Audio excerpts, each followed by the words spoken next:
फिर एक मलाल और एक कसक रह जाती है। तो इस पर मैंने कुछ लिखा था, एक शायरी और एक छोटा सा किस्सा। शायरी से शुरू करती हूँ। मुस्कुरा कर विदा लेते तो और बात थी, मुस्कुरा कर विदा लेते तो और बात थी, यूं रुस्वा होकर जाना तेरा अखरता बहुत है। देख लेते एक नज़र इधर भी, देख लेते एक नज़र इधर भी तो करम होता, यूं नज़रअंदाज करके तेरा जाना अखरता बहुत है। और इसी पर एक कहानी लिखी थी कि किस तरह दोनों इस कसक को एक खूबसूरत मोड़ देते हैं। शुरू करती हूँ, गौर फरमाइएगा। तुम स्केच बहुत अच्छा बनाते हो और सारे स्केच एक दूसरे से बिल्कुल अलग हैं। लड़की ने लड़के की ड्राइंग फाइल के पन्ने पलटते हुए कहा। लड़के ने एक निगाह उस पर डाली, जैसे ये सब सुनकर वह चौंक गया। फिर वह हंसते हुए बोला, अरे तुम्हें पसंद आई? कुछ खास नहीं है वैसे। लड़की पन्ने पलटने में मगन थी, उसकी बात सुनी ही नहीं। बस वह पन्ने पलटती रही और लड़का उसे पन्ने पलटते हुए देखता रहा। एक स्केच पर जाकर लड़की की नज़र अटक गई। बहुत सुंदर लेकिन अधूरा स्केच। एक लड़की सोई हुई, चादर ओढ़े, दुनिया से बेखबर, सपने बुनती हुई, आधी दुखी आधी ओढ़ी हुई। लड़की की नज़र लड़के से मिली तो लड़का झेपते हुए बोला, ये मेरी सबसे बकवास स्केच है। लड़की ने आश्चर्य से पूछा, किसने कहा? तो लड़के ने कंधे उचकाते कहा, सभी यही कहते हैं। लड़की ने स्केच की तरफ इशारा करते हुए कहा, तुम्हें क्या लगता है? तो वह शर्माते हुए बोला, माय ड्रीम गर्ल।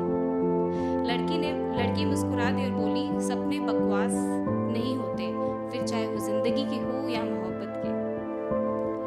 दोनों एक दूसरे को देखते रहे, आंखों ही आंखों में कहते रहे। इसी पर लड़की को मोहब्बत हो गई उस लड़के की सादगी से और उसकी कला से। लड़के को कोई पहली ऐसी मिली थी जो सब बातों से परे उसकी कला में छिपे एहसास को पहचान लेती थी, और लड़की को कोई पहला ऐसा मिला था जो उसे बस ध्यान से सुन भर लेता था। लड़के के जीवन में समझने वालों की कमी थी और लड़की के जीवन में सुनने वालों की कमी थी। यूं इस तरह वे दोनों एक दूसरे को पूरा करते थे। शायद कुछ था दोनों के बीच, दोस्ती, बाउंडिंग या प्यार। दोनों ही समझ ही नहीं पाए, दोनों अपने एहसासों को शब्द ही नहीं दे पाए। फिर एक रोज एक हादसा हुआ और नियति ने दोनों को अलग कर दिया। दोनों की किस्मत की लकीरें एक दूसरे से जुड़ती नहीं होंगी शायद, पर दिल के तार न जाने क्यों जुड़ गए थे। ये ऊपर वाले के खेल भी अजब होते हैं, है ना? खैर, लेकिन आपको पता है, बिछड़ने के बाद कई सालों बाद भी दोनों ने एक दूसरे के प्यार को अपने अंदर कुछ यूं जिंदा रखा।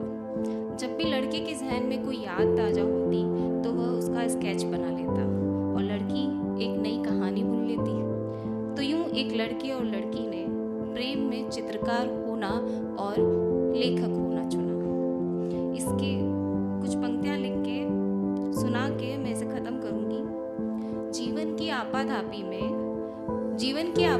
में जिस पल खोया मैंने तुम्हें, जीवन की आपाधापी में जिस पल खोया मैंने तुम्हें, वह क्षण भूली बिसरी बात हो गई, वह क्षण भूली बिसरी बात हो गई। तुम्हारा मेरे जीवन